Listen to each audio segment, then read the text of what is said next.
This week you saw the first look of Total War Warhammer 40k and Total War Medieval 3.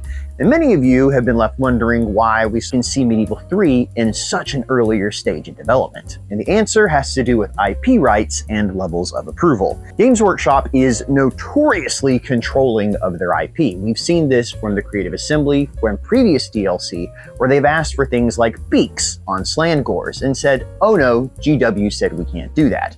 And this lines up with everything I've ever heard about production of a Warhammer game.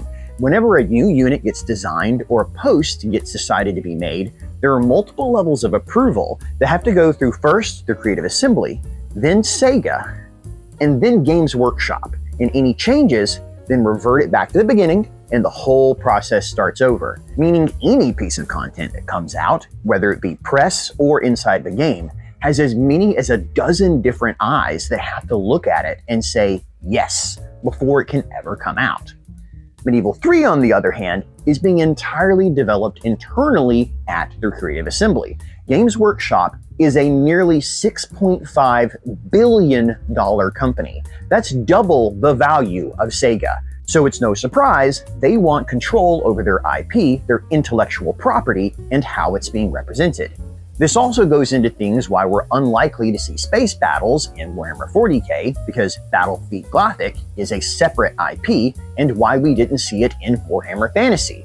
Now in both cases, those could be licensed, but then it would add in a whole nother team of that IP piece that would have to approve any media as well. Medieval 3, on the other hand, is entirely developed internally within the Creative Assembly. You've seen Life and Pav in the recent interviews, and these are the guys actually in charge of the game. One of them acting as more of a producer who's in charge of the whole project, and one acting as more of a creative lead, director.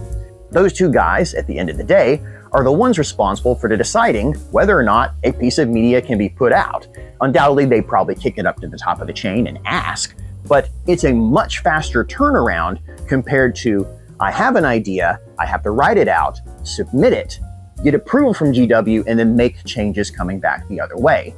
And even though Medieval 3 is likely to be a big game, it's unlikely to have the same reach as Warhammer 40k. There is big money behind 40k.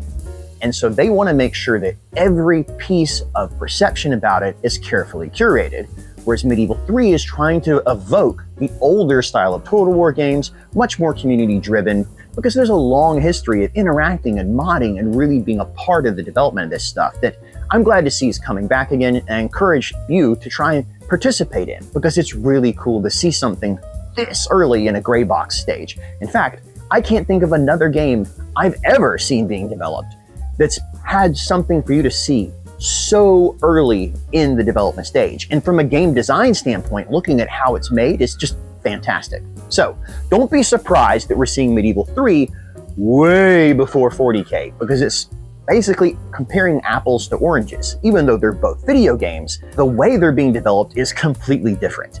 It's worth noting that Warhammer 40k would have had to begin development way before the layoffs last year, and so it's a different system it was developed under.